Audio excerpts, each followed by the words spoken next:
Imagine living with someone for years, only to find out the person you trusted wasn't who they said they were at all. My husband, Mark, and I were married for 15 years. We had 2 kids, a nice house in the suburbs, and what I thought was a completely open, honest relationship. Mark was a solid guy, a mid-level manager at a logistics firm. He was quiet, dependable, and predictable. We had the usual financial stresses, but nothing major. We kept separate checking accounts, but shared the mortgage and savings. We were a team. The lie started subtly, or at least the truth started to poke through. Subtly about 6 months ago, Mark started getting mail from a law firm in a state we hadn't lived in for 20 years. The envelope was plain, but the return address was marked as Family Court Services. I asked him about it once, casually. He shrugged and said, "Oh, it's just some junk mail about an old probate case my father was involved in before he died. Nothing to worry about." He tossed it straight into the shredder. I felt a little uneasy, but I let it go. Why would my husband lie about something so small? He usually left all the household admin to me. Then, about 2 months later, another letter arrived from the same address, but this time it was certified mail. Mark didn't get to it first, I did. I didn't open it immediately. I just stared at the logo, a bold seal marked County of Kingdom, Family Court. I felt a cold dread creep over me. When Mark got home, he saw it sitting on the counter. His face went instantly pale. "What are you doing with that?" he asked, his voice tight. "I signed for it," I replied, holding it up. "What is in this envelope, Mark? This isn't probate." He made a desperate grab for it, but I stepped back and tore the seal open. It wasn't a warning. It wasn't a threat. It was a final child support payment order, complete with a ledger of missed payments and a photograph of the person who owed the money.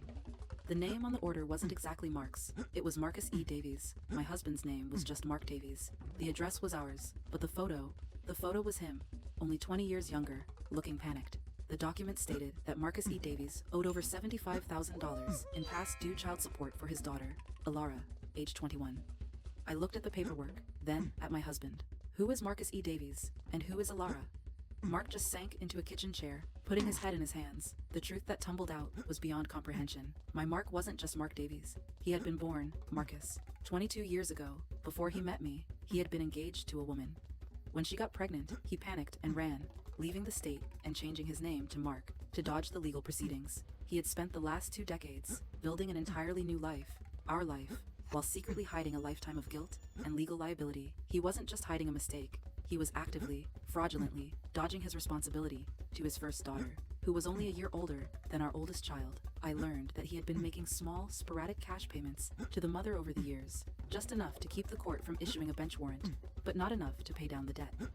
The certified mail was the court finally catching up, demanding a massive lump sum. The worst part wasn't the debt.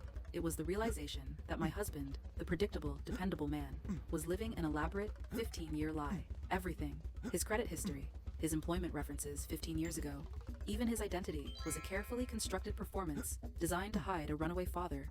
I confronted him about his daughter, Alara. "Has she ever wondered where her father is? Did you ever look her up?" He admitted he had seen her profile on social media. She was in college, studying music, and struggling financially. The exact thing the support payments were supposed to prevent. I told him I was done. The lie was too big, the betrayal too deep. The man I married didn't exist. He was a ghost identity, created to evade child support.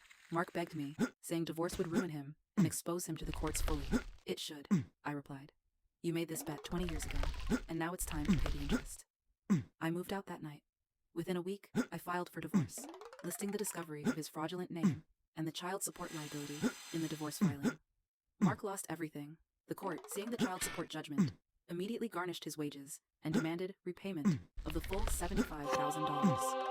Because his identity was flagged, his job let him go quickly due to the financial liability and lack of trust. A few months later, I contacted Alara's mother. I anonymously sent her copies of the final child support order and Mark's contact information, ensuring that she could finally get the full judgment enforced. Last I heard, Alara is now getting the support she deserves to finish school, and Mark is working a minimum wage job, having lost his career, his family, and his identity. He thought the lie was worth 15 years of peace. It wasn't.